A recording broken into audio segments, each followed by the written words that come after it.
Hey everybody, welcome back to BAM Collectibles. Today I'm going to be unboxing, showcasing, and sharing my thoughts on CLOUD Studios Gaara of the Sand, featuring him on a sand cloud base, as well as him with his Shukaku Ultimate Defense base.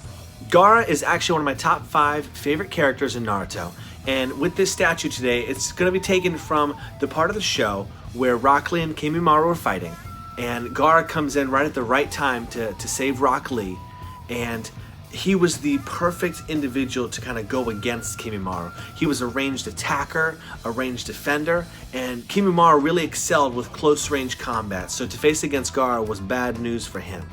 So we're going to go ahead and jump on in, and before we do, I just want to remind everybody, if you're enjoying my content and haven't taken the time to subscribe to the channel, what are you waiting for? Get down there, click that subscribe button, and there is a notification bell to the right. Click that as well so you do not miss any time I upload my unboxings and future display case enhancement videos. CLOUD Studio did a great job with the art box, 2 sides being their company's logo, 1 side being a silhouette of the piece, and the other side being the art that they chose for this. The inside styrofoam packaging is secured in my favorite way, which is through the use of Velcro straps. I love this method because it avoids having to take off, remove sticky tape, having to put tape back on to resecure everything. It's just easier all around when the companies decide to go with the Velcro straps.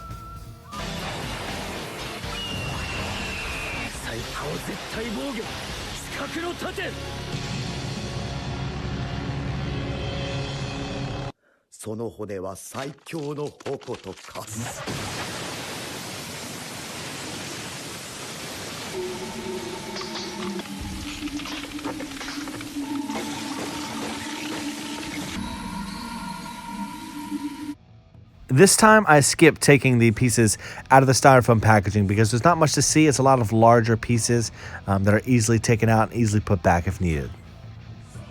The head sculpt is perfection with that nice, cold, intense stare that Gaara gives during battle. Very nice shading, adds a lot of different texture to his hair. Speaking of textures, look at the sash and all the little different markings on it that make it look exactly like fabric and bring it to life. As you can see with this part, it's actually melded directly to his hand, and it has the sand eye that he uses to kind of spy around as he's hiding inside of his defense. All the different sand texture that's built on here that you'll see throughout this whole piece is just incredible. It feels exactly like sandpaper. Just like his hair, all throughout his outfit, you can see these nice kind of dark red, black tones all throughout his clothing that bring a lot of different layers to it and really add to the overall life of the piece. His sand gourd is pretty massive and perfectly scaled, fitting on his back. Again, just like his sash that we showed earlier, you can see all the different markings in it that make it look like actual fabric on it. This statue comes with 2 interchangeable heads that go on top of the Shukaku Ultimate Defense base. As you can see on this head here, there are some soft, smooth markings on top where Gaara can mount to that part, and he will not have any damage to his actual body due to rubbing against any of the sand texture that exists on it. Now this alternative head is the head that I'll be using because I prefer Gaara to be on the sand cloud and for the Shukaku's Ultimate Defense to actually have the complete hat on there with no markings. Now, as I said in the beginning of the video, this is the deluxe version, so it does come with 2 different bases that it can sit with as desired. Now this is my preferred base for actually sitting Gaara on top of, which is the sand cloud. This one only exclusively comes with the soft markings on there to mount Gaara because there's really no other purpose for it but mounting Gaara on top so he can sit there alternatively. The sand textures are just so nice on this piece, and I love how they made use of the sand to make it look like the cloud was actually mounted in the air.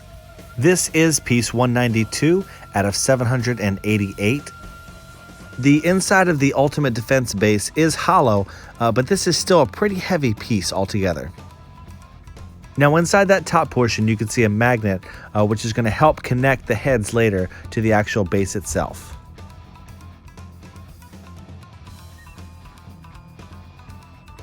Now I'm going to go ahead and grab the Ultimate Defense head that has no markings on top of it and no place for Gaara to rest, because I plan to display this piece by itself without Gaara on top. The head sculpt fits nicely inside with a magnet so it stays secure and safe. The extended sash also connects via magnet on the back of the statue. Now this next part I imagine is made out of PVC because as I put it in the back there, and you can see I'm going to connect it to the hand, there's a level of flexibility to it. It doesn't feel like it's going to break or snap, so I'm kind of guessing that is made of plastic. Gaara slips right into that groove there, and thankfully no damage comes to him because of all the smooth parts on the sand cloud itself. I'm very happy I decided to go with the deluxe version because I do have options in the way that I can display it, and also honestly get kind of two statues here that I get to showcase together. It's so nice. I love all the different textures that exist both in the fabric of the clothes and the sand itself. It really comes together to feel like a great statue. Now this next part is the cherry on the icing of the cake here, where they gave us an art card sealed with a wax seal. So legit. And when you open it up, it's the actual kind of the art that you see on the outside of the box, except for it is a card displaying the actual serial number for this statue. And I'll just say, with an edition size of 788, that's actually a very large amount for these smaller studios to be pumping out. I hope you enjoyed this unboxing and showcase. Comment below and let me know what you think of this statue. And don't forget to subscribe if you haven't already to keep up with my future content. As always, do what you love and love what you do, and I'll see you in the next video.